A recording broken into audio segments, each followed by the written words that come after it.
அண்ணனுக்கு வந்து முக்கியமாக ஒரு விஷயம் சொல்லணும். அண்ணன் வந்து அவருக்கு அவரே கிளாஷ் விடுறாரு. அண்ட் இன்னொரு முக்கியமான விஷயம், பாட்டில் ராதா நீங்கள் எல்லாரும் கண்டிப்பாக பார்த்துருப்பீங்க. பட் நான் ஆடியன்ஸ்க்கு சொல்கிறேன், பாட்டில் ராதா எனக்கு ரொம்ப ரொம்ப ரொம்ப ஸ்பெஷலான ஃபிலிம். அந்த படம் நிச்சயமாக என்ன சொல்கிறது, உங்களுக்கு பிடிக்காமல் போகிறதுக்கு வாய்ப்புகள் ரொம்ப ரொம்ப ரொம்ப கம்மி. அண்ணன் வந்து எக்ஸ்ட்ராடினரியாக பர்ஃபார்ம் பண்ணிருக்காரு. என்னன்னா, இதில் நடித்த சோமுனாதானா அது அப்படின்னு பார்த்துக்கிற அளவுக்கு 2 வெவ்வேறு கேரக்டர்ஸை 2 எக்ஸ்ட்ரீம்ஸில் பண்ணியிருக்காரு. இப்படியான ஒரு கலைஞனுக்கு என்னைக்கும் பெரிய தலைவனுக்கு வந்து நான் கடமைப்பட்டிருக்கேன். என்ன அழுதுகளுக்கு தொலைப்பீங்க?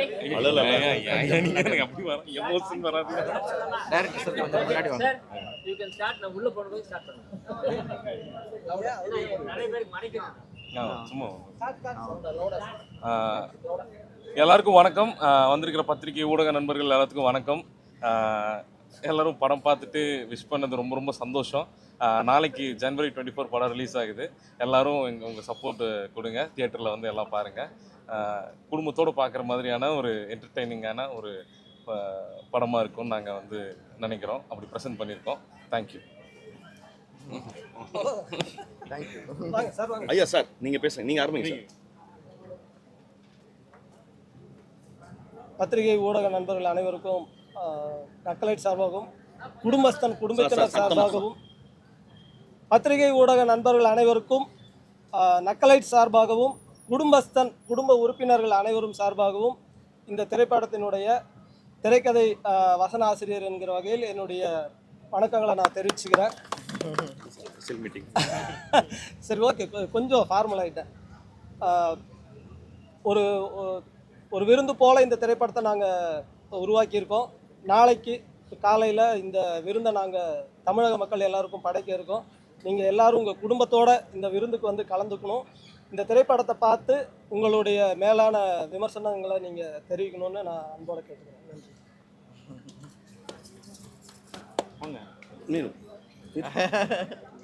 எல்லாருக்கும் வணக்கம். என் பேர் சான்வி மேக்னா. ஆக்சுவலி என்னோட லைஃப்பில் ஃபர்ஸ்ட் டைம் இது. எனக்கு நேற்று தூக்கம் இல்லை. I was very excited, very nervous. இப்போ தான் கொஞ்சம் நர்வஸாக இருக்கேன். I am very happy. உங்களுக்கு படம் பிடிச்சிச்சு. Thank you very much.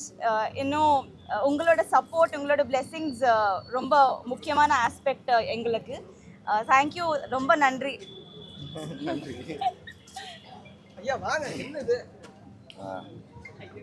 முதல்ல எல்லாருக்கும் வணக்கம், நன்றி. ஏன்னா இதே கேம்பஸில் இது 3வது ஸ்க்ரீனிங். ஆனால் ஒவ்வொரு ஸ்க்ரீனிங்க்கு அப்பவும் இந்த படப்படப்பு எப்போயாவது அடங்கும்னு பார்க்குறேன். அதான் ஒவ்வொரு தடவையும் இன்னும் ஜாஸ்தி தான் ஆகிட்டுருக்கு. கையெல்லாம் உதற ஆரம்பிக்குது. பட் எனக்கு ரொம்ப பெரிய சந்தோஷம் என்னென்னா, நேற்று நைட்டு இங்கே நிறைய பத்திரிகை நண்பர்கள் வந்து எனக்கு நிறைய தைரியமான மெசேஜஸ் அனுப்பிச்சிருந்தாங்க. கவலைப்படாத, நான் கண்டிப்பாக நல்லா தான் வரும்னு நிறைய பேர் வந்து எனக்கு மெசேஜ் அனுப்பிச்சிருந்தாங்க. எனக்கு அந்த கிராட்டிடியூடு தான் வந்து நான் இங்கே சொல்லணும்னு வந்தேன் நான். ஏன்னா இப்போ இப்படி ஒரு சப்போர்ட் இல்லைன்னா எனக்கு வந்து கிட்டத்தட்ட என் வெற்றியில் பாதி 50% வந்து நான் உங்களுக்கு தான் கொடுக்கணுன்றது விகிதாச்சாரமாக வந்து 50% கம்மியாக இருந்தால் கன்ஃபார்மாக சொல்கிறேன். அது நீங்கள் எனக்கு இந்த ஹெல்ப்பை இன்னும் ஒரு எக்ஸ்ட்ரா மைல் போய் பண்ணணும்னு அவசியம் இல்லை. பட் பண்ண உங்கள் எல்லாருடைய பெரிய மனசுக்கும் நான் ரொம்ப ரொம்ப நன்றி கடன் பட்டிருக்கேன். தேங்க்யூ.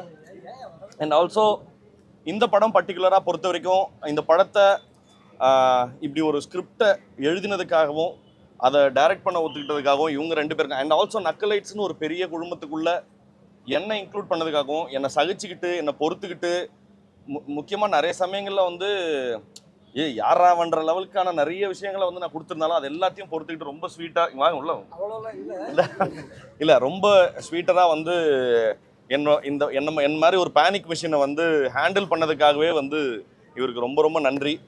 எங்கள் ப்ரொடியூசர்ஸ், கூட நடித்த நடிகர்கள், சான்வியா இருக்கட்டும், சோமுன்னா இருக்கட்டும். சோமுன்னா வந்து நானும் சோமுன்னா வந்து பல வருஷமாக வந்து நான் அவரோட பெரிய பெரிய ஃபேனு. நான் எப்படியாவது அவர் கூட நடிச்சிடணும்னு ரொம்ப ஆசைப்பட்டேன். இந்த படத்தினுடைய அந்த பேக்கரி சீனில் முதல்ல நடிச்சுட்டு அந்த ஷார்ட்டை நடிச்சுட்டு நேராக எங்கிட்ட வந்து நடந்துருச்சு அப்படின்னாரு. ஸோ பெரிய பெரிய சந்தோஷம். அண்ட் அதை தாண்டி ஒரு ஆக்டரு நான் டேட் சொல்லுங்கள் நான் வந்து பண்ணிடுறேன் அப்படிங்கிறது இல்லாமல், சோமுனா வந்து இந்த படத்துக்காக ஒர்க் ஷாப் செஷன்ஸை அவரே கண்டக்ட் பண்ணி கொடுத்தாரு. எல்லாருக்கும் ரிஹர்சல் செஷன்லாம் அண்ணன் தான் ஜிகர்தண்டா மாதிரி கண்டக்ட் பண்ணி கொடுத்தாரு. இந்த மாதிரி வந்து எல்லாரும் எல்லா வேலையும் இழுத்து போட்டு செஞ்சதுக்காக நான் இன்னொன்று அதெல்லாத்தையும் தாண்டி சொல்கிறேன். இந்த படத்தில் நடித்த நடிகர்கள் எல்லாருக்கும், சினிமோட்டோகிராஃபி டீம்லேருந்து எடிட்டு, மியூசிக் எல்லாருக்குமே நான் பெரிய பெரிய நன்றி சொல்லிக்கிறேன். அது எல்லாத்தையும் தாண்டி இந்த படம்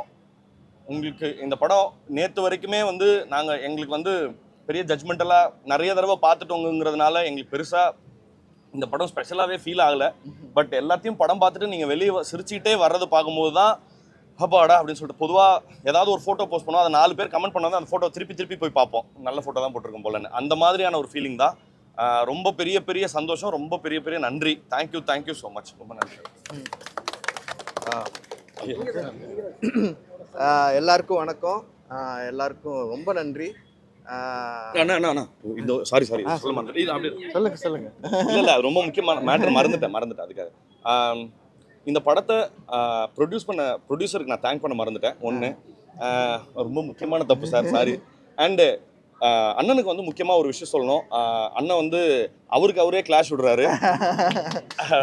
அண்ட் இன்னொரு முக்கியமான விஷயம், பாட்டில் ராதா நீங்கள் எல்லாரும் கண்டிப்பாக பார்த்துருப்பீங்க. பட் நான் ஆடியன்ஸ்க்கு சொல்கிறேன், பாட்டில் ராதா எனக்கு ரொம்ப ஸ்பெஷலான ஃபிலிம்.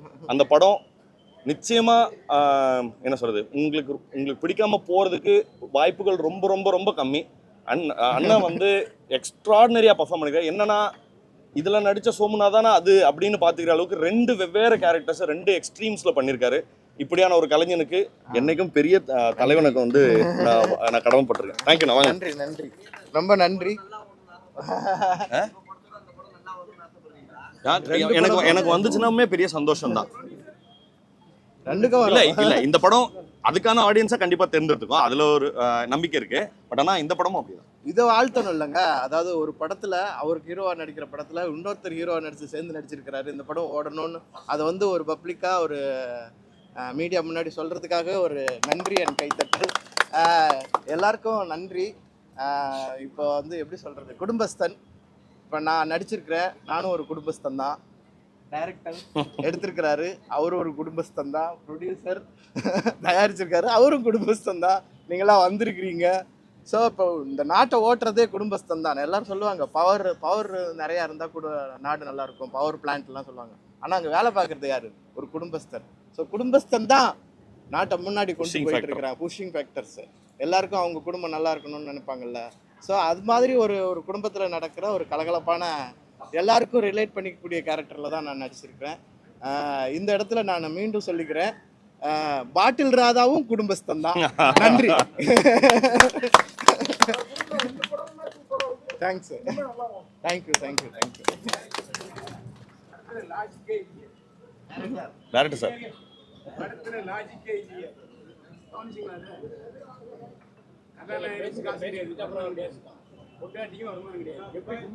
கடன் வாங்குறாரு. கடன் வாங்கி அது வந்து தொழிலுக்கு வாங்குறாரு, வீட்டுக்கு வாங்கல.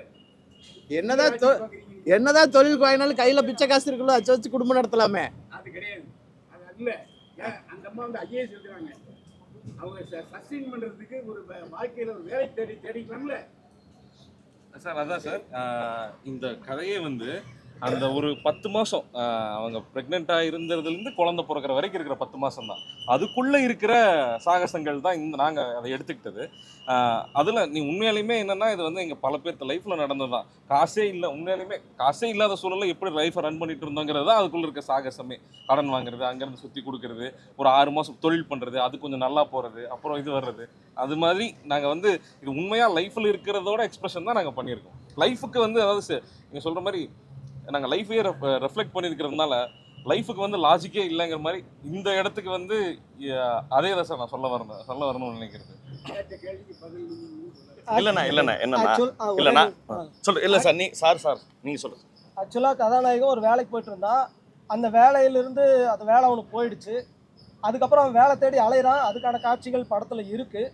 2வது, அவனுக்கு வேலை போயிடுச்சுங்கிற விஷயம் அவங்க வீட்டுக்கு தெரிஞ்சிருச்சு. தெரிஞ்சதுக்கு பிறகு ஒரு தொழில் செய்யலான்னு அவங்க அம்மா தான் அவனை வலியுறுத்துறாங்க. அப்போ அவன் ஏற்கனவே செஞ்சுட்டு இருந்த தொழிலையே நான் செய்கிறேன், நானே சொந்தமாக ஒரு ஃப்ளெக்ஸ் கம்பெனி தொடங்குறேன்னு அவன் சொல்கிறான். ஆனால் குடும்பத்தில் தான் அவனை நிர்பந்திக்கிறாங்க, இல்லை வேண்டாம் அது விளங்கலை, நீ பேக்கரி நடத்து, அதை செய் இதை செய்யுன்னு சொல்லி குடும்பத்தினருடைய நிர்பந்தத்தினால அவன் அலைக்கழிக்கப்படுறான். ஒரு மனுஷன் அவன் விரும்பின தொழிலை அவன் செய்ய முடியல, ஒவ்வொருத்தரோட ப்ரெஷருக்கும் அவன் ஈல்டாக வேண்டி இருக்குங்கிறது காட்சிகளாகவே படத்தில் இருக்குது. நீங்கள் எல்லாருமே பார்த்துருக்கீங்கன்னு நான் நம்புகிறேன். தேங்க்யூ. இல்லை ஆமாம் சார், இதில் வந்து ஒரிஜினலாக ஏன் story, writer story, producer story, எல்லாத்தோட ஸ்டோரி வந்திருக்கு சார். அது கற்பனை சார். அது வந்து ஆன்லைன்ல மாற்றுறது தமிழ்நாட்டு இளைஞர்கள். அது மட்டும் இல்ல, எந்த பேங்க்லயும் போட்ட உடனே ஆன்லைன்ல உடனே பணம் வருது இல்ல சார், நான் வந்து உங்களுக்கு அது கேரண்டியா அண்ணே நீங்க வாங்குனது இல்ல, வாங்குனது இல்ல சார். உங்க போன் கொடுத்தீங்கன்னா நான் உங்களுக்கு வாங்கி தரேன் உடனே. அதான் சார், என்னன்னா இந்த அந்த ஆன்லைன் ஸ்டோரி வந்து என்னோட டீம்ல ஒருத்தர் சொல்லி தான் நாங்க அதை இன்க்ளூடே பண்ணோம். உண்மை.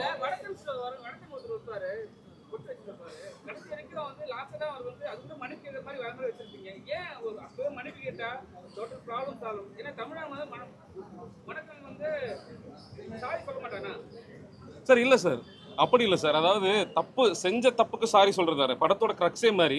ஒரு மனுஷனுக்கு தன்மானம், அதான் சார். இப்போ அவன் ஹீரோவே சொல்ற மாதிரி அவனுக்கு இப்போ அவன் பண்ணது என்ன சொல்றது, அவனுக்கு தன்மானத்தை விட சாரி கேட்கறது முக்கியமா? தன்மானம் இருக்கக்கூடாதா ஒருத்தனுக்கு? ஒருத்தன் காசு இல்லைன்னா அவனுக்கு தன்மானம் இருக்கலாமா கூடாதா? நீங்க என்ன காசு இல்லைன்னா அவனுக்கு தன்மானம் இருக்கக்கூடாதுங்கிறது தான் நியதியா அப்படிங்கிறத நாங்கள் கேட்டிருக்கோம். ஆமா, அப்படி அந்த இதுதான் அவன் சாரி கேட்டா கதையே இல்லை ஆக்சுவலி. அது இன்னொரு படத்துல அவன் எந்த தவறுமே செய்யலையே.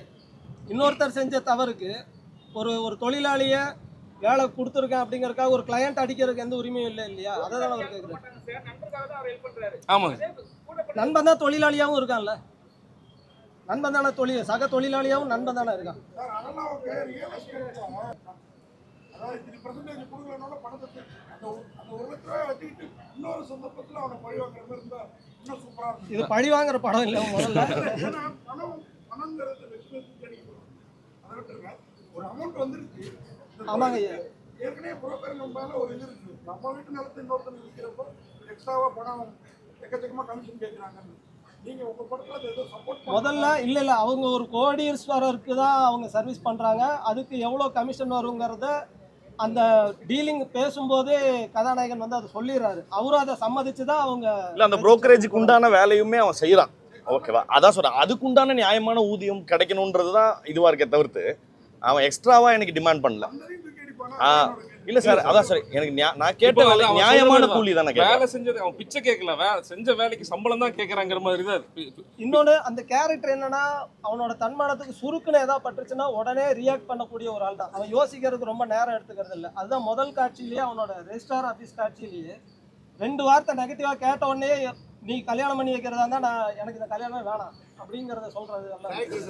இந்த படத்தை நீங்க தன்மானத்தோட எடுத்தீங்களா இல்ல வளைஞ்சு நெளிஞ்சு எடுத்தீங்களா? இல்ல சார், எனக்கு நான் ரொம்ப செல்ஃப் ரெஸ்பெக்டோட தான் சார் எடுத்தேன். எனக்கு அவ்வளோ சப்போர்ட்டிவான டீம் இருந்தாங்க. ப்ரொடியூசர் அவங்க அண்ணன் தான்.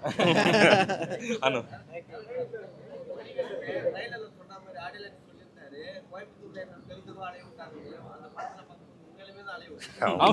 இல்ல அது விரும்பி ஏத்துக்கிட்டது தான். அவரோட பெருந்தன்மை தான் சார். ஆக்சுவலி நாங்க வந்து வாங்க ரோடுக்கு போயிட்டு பார்க்கணும்னாரு, மிச்சம் இல்லாம போய் பார்த்துட்டு வந்தோம்.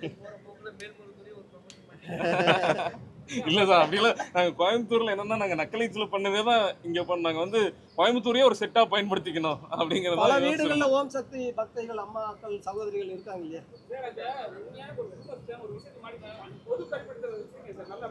ரொம்ப நன்றி சார், ரொம்ப நன்றி. நியதின்னு எதுவுமே சொல்லாம லைஃப்னா அப்படி பிரச்சனைகள் இருந்துகிட்டே இருக்கும். ஆனா வாழ்ந்துதான் அவனும் வாழுங்க அப்படின்னு சொன்னது ரொம்ப நல்லா இருக்கு. தேங்க்யூ. பிரஸ் எல்லாருக்குமே ரொம்ப ரொம்ப நன்றி. எனக்கு படத்தினுடைய ரிசல்ட்டோடைய மினியேச்சரை இங்கேயே பார்த்துட்ட மாதிரி எங்கள் டீமுக்கு ஒரு பெரிய சந்தோஷம். சோம்நாத்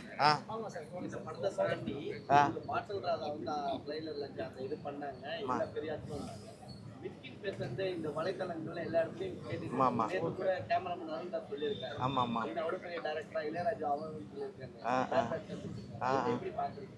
இல்ல 2 விதமா பாக்குறேன். ஒண்ணு வந்து இதுல தவறு இருக்குது. அதாவது சில சமயம் வந்து ஒரு உயர்ந்த இதை வந்து இப்போ கடவுளை கூட நம்ம அவன் சொல்லுவோம், ஏன்னா இப்படி என்னை வந்து இப்படி படுத்துற அப்படின்னு சாமியை சொல்லுவோம்ல. அவர் ஜீனியஸ் ஆஃப் ஜீனியஸ். ஏன்னா நீங்கள் அவர் மரியாதைகள்லாம் தாண்டினவர். அவர் அந்த அர்த்தத்தில் அது சொல்லலை. நன்றி.